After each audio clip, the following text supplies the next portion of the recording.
Commentary Booth is a show for media lovers by media lovers just like you. If you want to support the show, go to pariomagazine.com.au. Welcome to the Commentary Booth, where we watch, and you guessed it, commentate on the week that was in movies and TV. I'm your host and play-by-play commentator, Jamie Apps, and each week I'm joined by a rotating cast of colour commentators to help you find your next viewing treat. This week, I'm joined by a very special guest from New Japan Pro Wrestling. This man is the current IWGP United States Heavyweight Champion, former IWGP World Heavyweight Champion, a three-time IWGP Junior Heavyweight Champion, a former Never Openweight Champion, two-time Best of the Super Junior winner, and a New Japan Cup winner. And then closer to home for me here in Australia, he is also a former MCW Inter-Commonwealth Champion and PWA Heavyweight Champion. Welcome to the show, the leader of the United Empire, Will Ospreay. What's going on, brother? You good? I'm very good. How about yourself? Alive, barely. I'm alive though. Getting a nice little break finally with all the travels that you've been doing recently. Yeah, break, but it's more like personal reasons why I'm back home. But yeah, we can call it a break. Okay. So you're here today to chat about the launch of New Japan Tamashii here in Australia and New Zealand in November. However, before we dive into all of that, I thought I'd like to give our audience a little glimpse into your personality away from the world of wrestling by chatting about some movies and TV shows. What are some of your favorite movies and TV shows of all time? I'm a bit of a nerd. I do enjoy the Marvel films, of course. A lot of people would criticize me and say it's majority CGI. However, I do get encapsulated into the storylines that happen within the Marvel phases. I've been a big fan of Spider-Man throughout all the years, but I love the new Batman film. I think that was with Robert Pattinson. Fantastic. That had no reason to be. I don't think it had any reason to be that good. It was completely phenomenal. I think it was honestly one of the best films this year, maybe. It did happen this year, didn't it? It's 2022. Yes. Yeah, early in the year. So much has happened this year. One of my favourite films of all time, though, is Legends with Tom Hardy. It's about the Kray twins that there were a mob gang, I guess, two mob bosses from Bethnal Green, and it strikes that one because I've always been I love old English gangster films, and it's as well because my granddad would actually know the Kray twins. Well, not know, but he would go drinking at their pub and see them all the time and have conversations with them. So it was quite cool to me that one side of our country viewed the Kray twins as evil monsters, but the other half saw them as saints.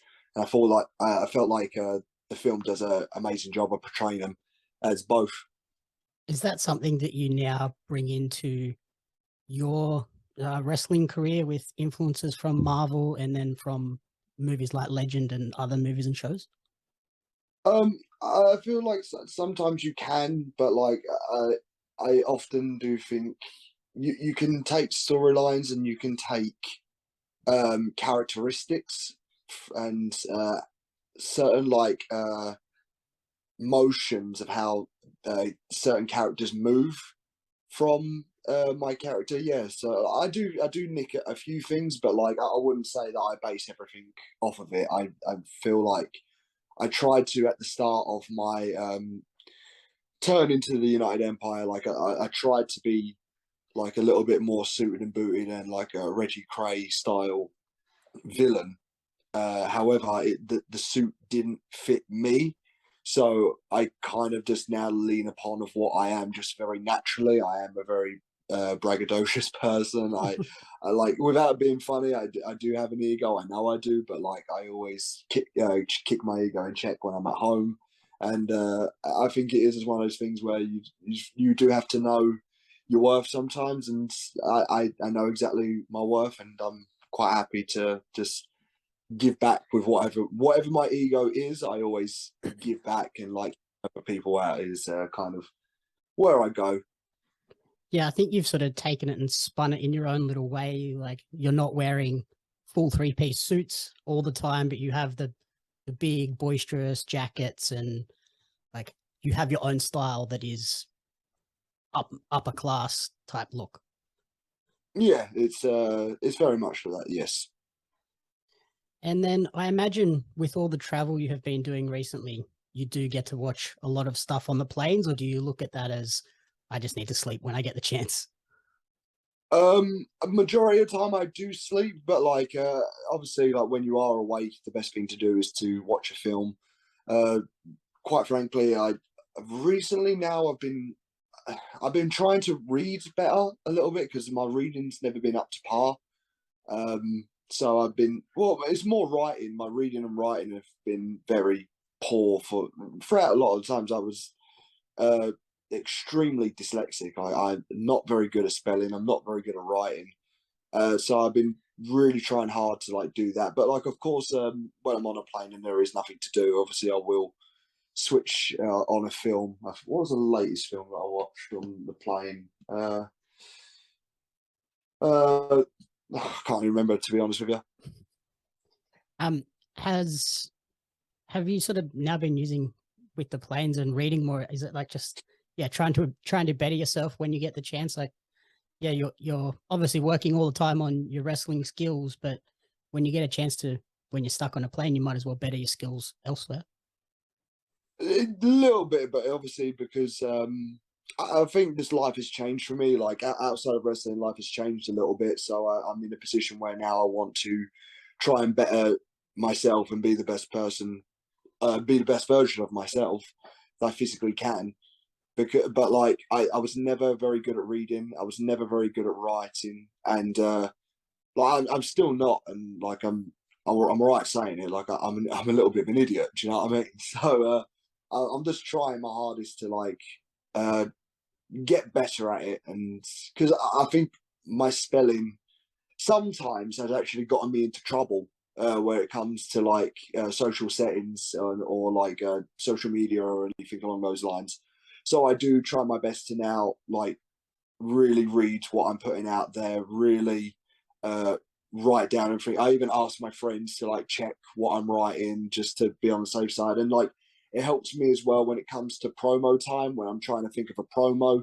I think of something in my head and I write it down and then I read it over and over again to try and like get it in my head because I feel like I've mastered the art of what happens inside the ring. I know who I am as a person. I know what gets reactions, and I'm very much daring to test what happens in the ring. However, the place that I have lacked for the majority of my career is talking. I even talking now. I struggle to string a sentence together in English, for God's sake.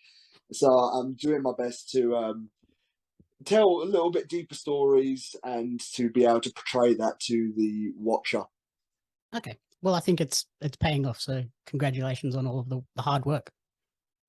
Yeah, I appreciate it. Thank you. And as I mentioned, New Japan Tamashii is launching here in Australia and New Zealand in November. What do you think of that move by New Japan? I always think it's good to expand because my whole being is like, although it is called New Japan Pro Wrestling, so no matter what, it is going to be a Japanese-based product. However, I do believe that we do have the best wrestlers in the world. We have ventured to Australia before, where we performed in the Roundhouse, and I believe it's the Festival Hall in Melbourne. Yep. And I can't tell you enough how much I've loved my time in Australia. I mean, New Japan have done, I think, 2 tours. I think we did maybe 3. So I think we did a show in Christchurch. I wasn't on that one. I then we did like a 4-day tour, but I was only on 2 of them because I was in the middle of a holiday. And then there was another one which was back in 2019, and that one I could do because I was living in Japan at the time. So I've always enjoyed my time in Australia. I thoroughly do miss it. I do want to come back over to Australia and New Zealand because I have such an incredible and wild fan base. It does remind me a lot of home, but I don't know. There's something real nice about it. I've always enjoyed the space in Australia. I've always enjoyed the community and the vibe that the Southern Hemisphere has always had. So it's definitely a place I held close to my heart. Okay. And So having New Japan, having shows there, is only going to open more opportunities for some of the incredible Australian talent and New Zealand talent that are out there. And I think it's a chance for them to branch out, because I feel like it's it's now or never for a lot of these guys. I used to wrestle with a bunch of guys from PWA and MCW, and I feel like a lot of them had opportunities to go elsewhere before the pandemic, and the pandemic unfortunately put a lot of that on a hold, but it put everybody on a hold. So it's been like 3 years. Has it been 3 years? 2020, all of 2020, all of 2021, and now it's 20. So I'm going to count 3 years. yeah, pretty much. Nigh on. So then it's kind of now or never for these guys. So everyone that is performing on these in these Southern Hemisphere shows, I do think it is vital to now put your best foot forward and to put on the best show that you physically can, because it is now going to be under the platform of New Japan Pro Wrestling. Mm-hmm. And you mentioned sort of having a long history here with Australian wrestling, which even dates back to before you made your first trip down here. Do you want to tell people a little bit more about how you discovered Australian wrestling the first time? Oh God! So you guys are you talking about the backyard? Yes. Yeah, of course. HVWA. Oh God, I used to. So it is a mad thing now, even saying it, but when we were 14, 13 years old, we would watch HVWA through like backyard wrestling forums, and we found so many videos. And like, I'll be honest, I was the biggest CJ Phoenix fan. He was my favorite wrestler. I loved his look. I loved how he did his. I thought he was so innovative and so original. Like, I've never seen anyone. He honestly reminded me so much of like what a junior heavyweight wrestler would look like in Japan. Like, he was like, it was almost, he was like, as the X division was becoming a thing, I almost felt like he was like right next to it. You know what I mean? So for me, I was fascinated by HBWA, that they, at first they were on just a base, which is just like kind of just a ring canvas with the padding on it and some tires underneath it, but you didn't have a top rope. Then when those guys got a wrestling ring, they all just leveled up, and there was like Ozfest, there was other promotions, there's YWF as well. So I was such a huge fan of all those guys. And the mad thing for me is when I first came over and I talked to Robbie Eagles, I asked him about like, do any of those guys still wrestle? And he said like maybe less than a handful. And I just said, is there any chance you can get CJ Phoenix to come? Because I'm honestly his biggest fan. And strangely enough, he did show up to the venue. And I did say, like, would you ever like consider doing it again? And he was just like, nah, man, I don't think I got it in me. I went, come on, lock up with me. You got to remember how to lock up. And in the middle of all the fans, I was just locking up with him. And then, like, I was just like, there you go. Look, that's step number one. You can surely do all the stuff. And I'll be honest, I haven't really kept up with CJ now, other than I know that he's got like a mad tattoo that covers his entire head. Yep. Not his entire, but pretty much all where his hair used to be, which is so cool. But like, I haven't kept up with him, but I really do hope he is still wrestling, because honestly, I really would like to do that match if I could ever go over to Australia one more time. I would love to do, even if it's in a tag match or something. But I just absolutely like was in love with backyard wrestling when I was a kid. Well, I think I'm about to make your day, because he did make a short little comeback in PWA during the pandemic. Yeah, I saw that, and I saw like, I just want to know if he's still going now, because like I do every now and again, like check his social media and stuff like that, because it's like I've got nothing better. Like sometimes I've got nothing better to do, and he'll like pop up on my stories, right? But I don't see much wrestling from him, so I am like, oh, please say you're still wrestling. Like, you did a comeback, bro. Keep going. Yeah, I don't think he's done many shows recently, but I think, yeah, if you were going to come back and offered to have a match with him, I think he would jump at that opportunity. I really wanted to do like a backyard wrestling show. Like I really wanted, like over in England, I wanted to in the summer, I wanted to fence off like a park or something like that, and just invite all of my friends. Because like I do look back, especially at the British scene, there were so many lads that just used to backyard all the time, like literally. Like there was guys in NXT UK, and I remember them as backyard wrestlers. There's guys over in NXT now, and I remember them as backyard wrestlers. And I always wanted to put out like a little invite and just be like, "Hey, all these guys are going to be here at this time. Like, have a I don't know, like a campfire. We get a camp going, or like start doing it. I just put on mad wrestling matches. I've always wanted to do it, and I wanted to invite all the HVWA guys. But like, I understand, like, obviously everyone's low on money these days, and no one really has like the dollar to be splashing around. But I don't know, like I miss backyard wrestling so much, and the idea of like doing all those lot as professional wrestlers now, I think would be so sick. Oh, that would be such an incredible show. Hopefully, travel gets a little bit more affordable, and you can make that happen one day. Yeah, it probably won't, but It's it's nice to a good dream. exactly. And then, given your relationship with Australian and New Zealand wrestling, who do you think could be major standouts on these Tamashi shows? Is Mick Moretti on them? Yes, Is he because is. obviously yes, I loved him. I honestly think he has a very unique charisma about him that makes him stand out by a country mile. He has something wild and like uncontrollable. Like nobody could control that man if they tried their damn hardest. But I think he would be a spectacular junior heavyweight. I love Matt Diamond. I think he's phenomenal. Oh, who have I really started loving recently? Tree Hugger. What's his name? Lucci?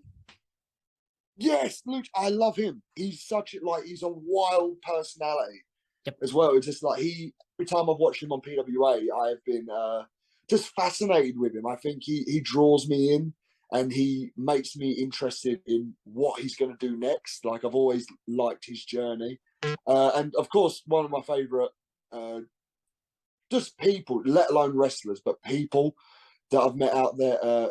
Paris and Jude, the Velocities. I think they are just. I think they're the nicest people I've ever met in my entire life. But I love the fact that they are like phenomenal tag wrestlers as well. So I really do hope that they get a spot on there as well. Yep. Yeah, they're great dudes. They've both been on this show as well, so in good company Oh, there. and another one just for the women's side of things as well. Jessica Troy has been doing like phenomenal stuff as well. Like really, like I remember the first time I watched her, and there were some things that I wasn't sure would get. I'd never told her this, of course, because like, it's none of my business. Like, Mhm. but like there was something like, oh, I'm not sure that would work, but I could see. And what some of the people that I know have been saying, she's getting like miles and miles better and keeps getting better. So she's she's doing real good, and like I just like yeah, she just needs to keep going. I think she's going to be like a big deal one day. Yep. Yeah, PWA have a big show at the Roundhouse this weekend, and Jessica is going up against Lucci, so I think that could be a phenomenal match that everyone will want to check out. Oh hell yeah! And will you be watching these Tamashi shows, potentially scouting and recruiting for the United Empire? Well, I've already got a New Zealand boy in Hanare, and I've got Australian guys in Aussie Open, the best tag team in the world. But obviously, I always like to keep an eye on things, especially if it's anything New Japan related. I'm always uh, wanting to keep an eye on it, just because you never know these days. You've got to keep an eye on your competition, and my competition is anything underneath the New Japan umbrella. How proud are you of the team that you've built with the United Empire? And like you said, with Aaron Hanare and Aussie Open, Kyle Fletcher and Mark Davis. I'm dead proud of him. Like this, especially like I mean, I'm proud of him in different ways. Like Aaron, for me, was in the wrong place. He was portraying a character that wasn't really him. So now seeing him as himself is really cool to me. And for me, like I've known for years, like Aussie Open are literally the best tag team going right now, and it really came about. Like, I knew they were the best when myself and Paul Robertson faced them in Progress in that ladder match, which is still to this day the longest match that company's ever done, and probably the best match that company's ever done. But I've always known that they're good, and it's just been like Davis had his injury, and then there was a pandemic, but it's finally super gratifying for me now, knowing that they are going to be heading over to Japan in 2 weeks, I think it is 3 weeks, because they've been living with me over in England. We've been obviously taking over RevPro, and now they've had the United States visas to go over and do New Japan Strong, and they've captured those tag titles. So for me, it is just super good because I've seen them at the lowest and I've seen them at the highest. It's so good to see them now finally about to come over to Japan. Bit of the pandemic for those guys is they did get to come home, spend a bit of time at home, and we got some phenomenal matches between Aussie Open and the Velocities as well. Yeah, one of them, I think the first one that they did was received extremely well by a lot of people. I remember watching it, and I was just mad over it. I thought it was just an excellent showcase of what tag team Australian wrestling is about. And I think that's the hardest bit, right? Because the bar gets set so high from that point of view.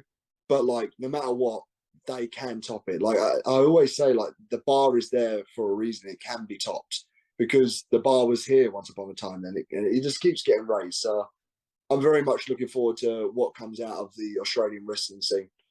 Mm-hmm. And would you like to one day come back and be a part of these Tamashii shows when they roll on more and more? Absolutely. I've always wanted to come back. It's just been a case of right now it's my main focus is in Japan, and now with the responsibility that I have at home, I do enjoy my time off. So when there is time to myself, I do love taking it. But like, of course, if there was a chance to obviously come back, I'd come back in a heartbeat just to see everybody again. I do miss all the crew, especially like the original MCW crew, like Mikey J.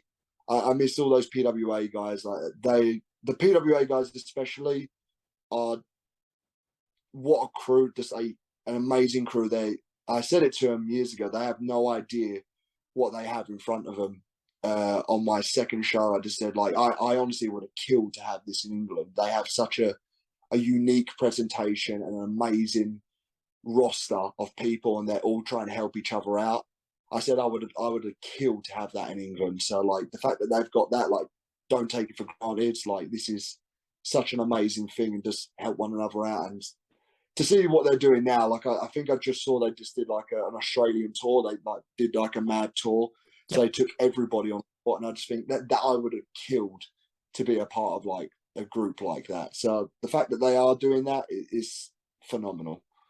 And yeah, the shows that they're putting on now, even compared to those shows that you were on, it's a whole new level in terms of venues, and the quality of the shows has gone up even more as well. One day I hope I can go back, because honestly, I really do miss those guys. Yeah. And yeah, I've spoken to a few of them, and a lot of people credit you with helping kickstart all of this. So thank you for doing that. Honestly, like it means the world, and like the fact that some of them say it, just it means the world to me. I can't say enough nice things about all those guys. And then finally, looking ahead, what's next on the agenda for Will Ospreay and the United Empire? I mean, obviously, the conquest is always gold. I mean, we're a unit of number ones. I don't like the idea of slowing down. I feel like we're getting a lot of momentum. Our merchandise was number one throughout all of this month with the collaboration of Justin Davis. We have been just putting on a string of amazing matches, not just in Japan, but in England and in the United States. So the idea of once I would love to come back to Australia. I really hope so. I just got announced that I'm going to go wrestle in Chile for the first time. So Slick Billy with the Big Willie is going to be wrestling in Chile. So I wanted to say that so bad. I, I'm very much looking forward to defending my United States Championship against Naito on November the 5th in Osaka Edion Arena. And for me, it's just insanely humbling, and it's grateful the fact that I've got oxygen in my lungs, I'm alive and I'm well, and I get to wrestle in a company that I truly love being a part of. And I'm just looking forward to carrying on wrestling for anyone that's ever supported me, or anyone that has ever just bought merch or just even enjoyed one of my matches. It's just, I'm super grateful, and I can't wait to keep doing it for you guys. Legend.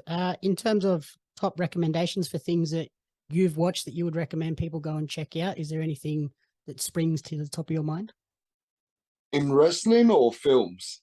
Either or, whatever you think is the best thing that Well, I mean, you could recommend. the films that I listed down, obviously, are some of my favorites. Anything from Marvel, like I haven't checked out the She-Hulk stuff yet. A lot of people have said it's bad, but Yeah, like it's a I'll bit give it a iffy. chance.